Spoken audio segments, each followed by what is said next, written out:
po natin ang ating paghihimay sa korporasyon ni Michael Yang at Alan Lim.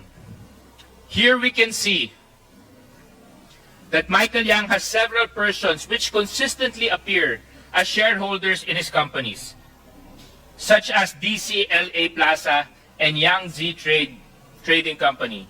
These persons are Jason Uson and Yung Kin Zeng.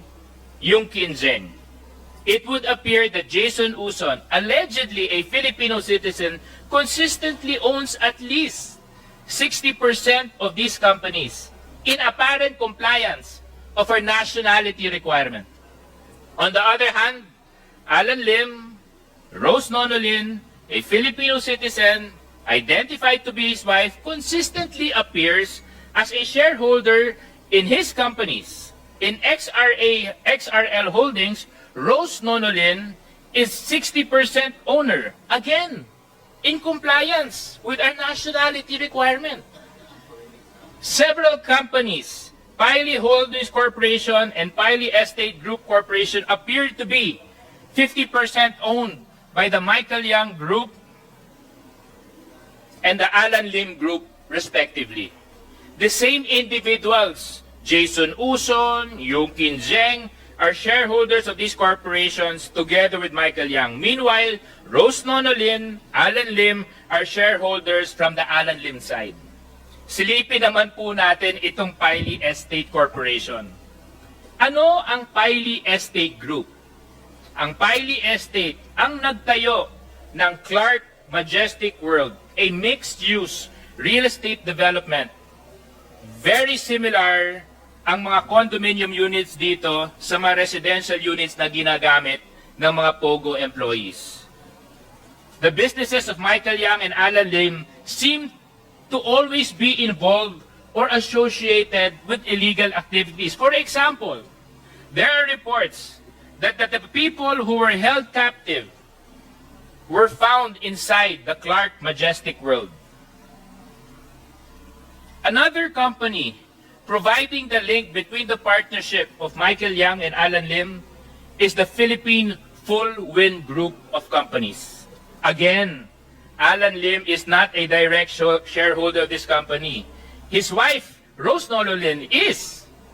Consistent po yan sa obserbasyon natin na itong si Rose Nonolin is the representative, kumbaga, ng totoong may-ari na si Alan Lim. Similarly, Michael Yang has no direct shareholdings in the company. Jason Lim, Yung Kin Zeng are also shareholders of DCLA Plaza that own a substantial part in the Full Wind. Mapapansin din po natin si Gerald Cruz. Kung atin po matatandaan, kasama ni Rose Nonolin, si Gerald Cruz, sila po ang mga directors ng Pharmaly Biological Company, the sister company of the infamous Pharmaly Pharmaceuticals. Again, these personalities appear as dummies for Michael Yang. Kapansin-pansin dito na parte sa korporasyon ang kapatid ni Michael Yang na si Hong Zhang Yang. Tignan naman po natin ang karakter nitong si Hong Zhang Yang. Sino naman si Hong Zhang Yang?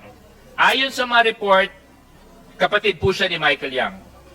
He was also identified as the manager of DCLA store of Michael Yang in Davao City. Napaka-interesting po na pumasok ang pangalan ni Hong Zhang Yang sa Qualified Trafficking Investigation in Bamban, POGO controversy. Bakit? It was reported that Hong Zhang Yang's accounts were linked to the transactions amounting to 3.2 billion pesos, which were allegedly used to finance Hong Sheng. The same POGO, which was raided in Tarlac and linked to Alice Guo's Baofu Land Development Incorporated. Sa madaling sabi, ka-joint account po ni Hong Zhang Yang, si Zheng Yu, na incorporator naman ng Hong Sheng Gaming Technology. Flashback muna tayo at balikan po natin si Michael Yang na lumutang doon sa Pharmally Senate hearing and investigation. It was established during the Senate hearings 3 years ago na itong si Michael Yang ang financier ng Pharmally when it was involved in the procurement of face masks and PPEs. Medyo iba na ito kasi ang pinagkakakitaan niya ay hindi drugs, hindi pogo, kung hindi sa panahon ng pandemya na maraming Pilipino ang napuluhod at pinahirapan ng COVID-19, pinagkakitaan po ang kalagayan ng mamamayang Pilipino. Nakikita po natin sa slide na ito na parehas po ang modus na ginagamit ni Michael Yang at saka ni Alan Lim. Michael Yang Group using Gerald Cruz, Alan Lim Group using his wife, Rose Nonolin. Balikan na naman po natin ang Pogo. Usisain po natin ang Xiongwei. Xiongwei is the licensed Pogo of Alan Lim. Isa sa kanyang service providers ay itong Brickhearts Technology. Brickhearts, kung susundan natin ang pattern, appears to be owned by the tandem of Michael Yang and Alan Lim. And some individuals who were still investigating, but coincidentally, nung tininan po namin kung saan po sila nakatira, lahat po sila mukhang nakatira sa Davao. At sino naman ang Brickhearts? Ayon sa publicly available sources, makikita natin na noong 2022, Brickhearts was involved in a kidnapping incident. It was found that a woman was kidnapped in Pasay, brought to a Pogo dorm in Cavite, where she was sold off to a Chinese national. Binenta ang isang Pilipina sa isang Chinese national.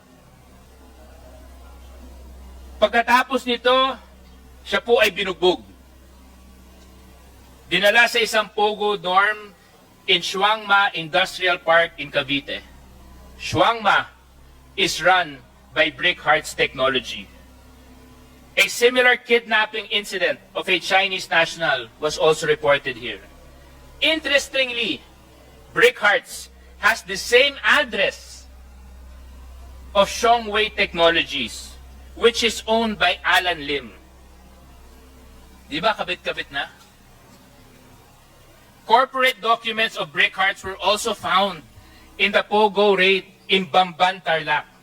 So makikita natin na habang itong Brickhearts na based in Cavite, bakit ang papel nito ay matatagpuan at nahanap sa Banban?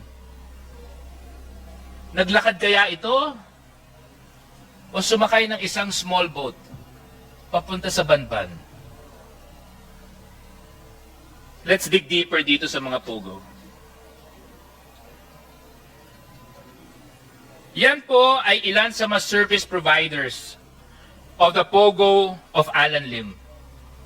Turquoise Diamond Technology, Shiday Keji Technology, at Oroan Incorporated.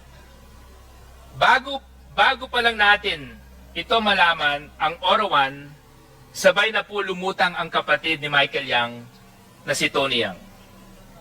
Makikita natin dito ang iba-iba pang mga personalities na closely associated or dummies of Alan Lim. Makikita rin po natin dito ang link ni Alan Lim sa kuya ni Michael Yang na si Tony Yang. Puntahan naman natin itong Oroan Incorporated. Ano ang Oroan Incorporated? Ayon sa AOI or Articles of Incorporation ng Oroan, ito ay itinayo primary for the purpose of engaging in internet allied businesses and providing call center services sa business processing and outsourcing. However, it was later found out that Oroan was a customer relations service provider of one of Alan Lim's Pogo, which is Xiongwei Technologies. Ayon sa mga news reports, meron ding unlawful activities na naganap sa Alwana Compound, Cagayan de Oro, where Oroan is located. si Tony Yang ang president at incorporator ng Oro1. At dito makikita ang direct link ni Tony Yang sa kaibigan at close associate ng kapatid niya na si Michael Yang at Alan Lim. Balik naman po tayo sa ibang service providers ng Shongwei, ng Turquoise at Shiraykeji. Based on PAGCOR documents and records, Turquoise, Shiraykeji, and Oro1 are service providers of Shongwei. But what is extremely suspicious here is the fact that two of these service providers, Turquoise and Shiraykeji, were found to be inside the Baofu compound sa teritoryo ni Alice Guo, na ang pogo na ito ay ang Hongzhen Zunyuan. So ang tanong, bakit yun nandun? Dito po natin makikita ang grupo ni Alice Guo na pawang nasa same circle and networks of friends, si Alan Lim and Michael Yang. And as we know, ang Baofu ang kasunod.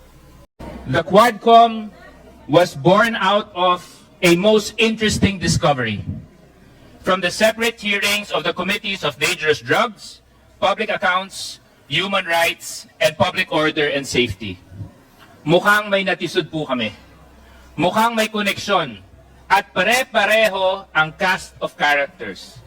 The criminal enterprise has penetrated us and has been operating with quiet impunity. And out of these operations that led to a monopoly of crimes, crimes such as human trafficking, kidnapping, prostitution, murder, love scams, crypto scams, at lahat na ng cyber crimes. Hindi lang po yan. Nagsimula na silang kamkamin ang lupa na dapat para sa Pilipino. Para sa Pilipino lamang. Gamit ang iba't ibang korporasyon at mga individual na mabanyagang pretending to be Filipinos sa pamamagitan ng pamemeke ng mga birth certificates at iba pang government IDs. This is a serious threat to our national security and our sovereignty as a nation. As the investigations progressed, there were corporations that kept surfacing with familiar names, names that have been tied to cases, controversial investigations in nature. Dahil po dito, we went into a deep dive into these corporations. Are they really connected? Using open sources, documents from SEC, at mga records na naisumite sa iba't ibang committee na bumubuo ng Quadcom, we discovered a pattern, a partnership, an alignment. Nung nakita po namin ang pattern, sinundan po namin ito pataas. Ang mga korporasyon na ito stripped it of its layers to get to the top and through it all. And we have discovered and identified at least two main actors or players in the issue of drugs, illegal activities associated with POGOs. At ang dalawang aktor na ito, ipinakikilala ko po sa inyo si Michael Yang at si Alan Lim. Marami nang naisulat at nire-report at naging usap-usapan tungkol kay Michael Yang. Michael Yang has been linked to various controversies in the past. This includes, among others, his alleged involvement in the importation and proliferation of drugs into our country. Nadawit din po ang pangalan niya sa Pharmally. Si Michael Yang din po ay ang former economic advisor appointed by the former President Rodrigo Roa Duterte. Then, there is Wei Zhonglin, aka Alan Lim. Kagaya po ni Michael, he is no stranger to articles written about him and other controversies. According to reports, Alan Lim and Michael Yang are business partners in the drug trade. Sila po ay tahasang pinangalanan ni Colonel Asierto as being so. At sa kanya din po ang isa sa mga naunang pogo sa ating bansa. In studying these individuals, napansin po natin that they use the same set of people and build multiple layers for their corporations. Layering, pero nabuko natin dahil sa pattern ng kanilang nominees. Para po madali natin maintindihan ang presentation, pag nakita po natin ang kulay blue, ito po ay umuugnay kay Michael Yang. At ang kulay pula naman po, yan naman po ay konektado kay Alan Lim. Next slide, please. Ang paulit-ulit na tao na associated kay Michael Yang ay ang mga sumusunod. Jason Uson, Gerald Cruz, Yukin Zeng. Kung atin pong matatandaan, hindi bago ang pangalan na Jason Uson at Gerald Cruz. Dahil nadawit na po ito, ang mga pangalan nila sa investigasyon ng Pharmally. Ayon sa mga nakita naming sources at documents, ang mga personality na ito ay lahat based in Davao. This is significant considering the connections of Michael Yang in Davao City, where he owns a very interesting property. At syempre, hindi natin pwede makalimutan ang mga kapatid ni Michael Yang. Recently po, lumutang ang panganay na si Yang Jianjin, also known as Tony Yang or Antonio Maestrado Lim. Welcome to the House of Representatives.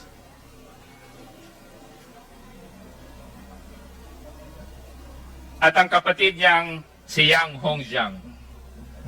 Ang magkapatid rin na Michael Yang at Hongjiang Yang ang may-ari ng DCLA Plaza at Yang Z Group Trading Company. Kamakailan lamang ay napag-alaman natin na nariyan din pala si Tony Lim. Davao City Los Amigos Plaza, DCLA, which was incorporated in 2011 in Davao City, is one of the first known businesses established by Michael Yang. Connected to this complex web of corporations that are involved in the proliferation of criminal activities in the Philippines. Sa affidavit na isinumite ni Arturo Lascania sa ICC, base sa mga reports, ay itong DCLA Plaza ay ginagamit lamang bilang front ni Michael Yang to conduct his illegal activities. Dito daw labas-pasok ang mga drug couriers. Ang Yang Z Group Trading Company naman po ay isang korporasyon din na pagmamayari ni Hongjiang Yang at Michael Yang na sangkot sa mga illegal importation ng mga iba't ibang mga goods. Puntahan naman natin si Yang Jianjin o si Antonio Maestrado Lim.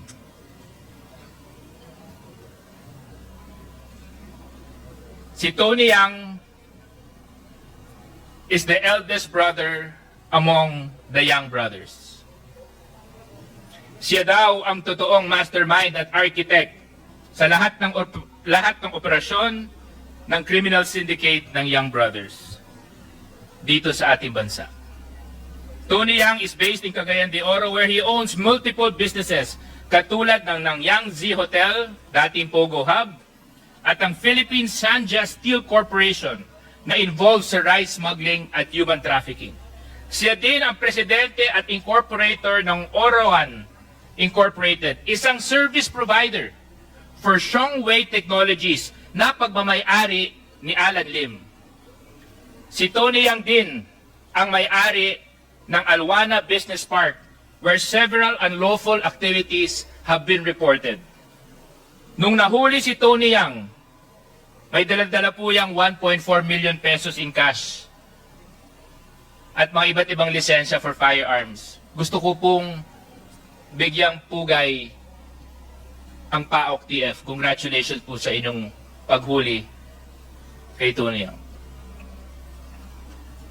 Tulad po ni Michael Yang, it would appear from reports that we have gathered in previous investigations that Alan Lim has a select number of associates whose names constantly and consistently appear in corporations that are owned by him, or we have observed are actually connected to him.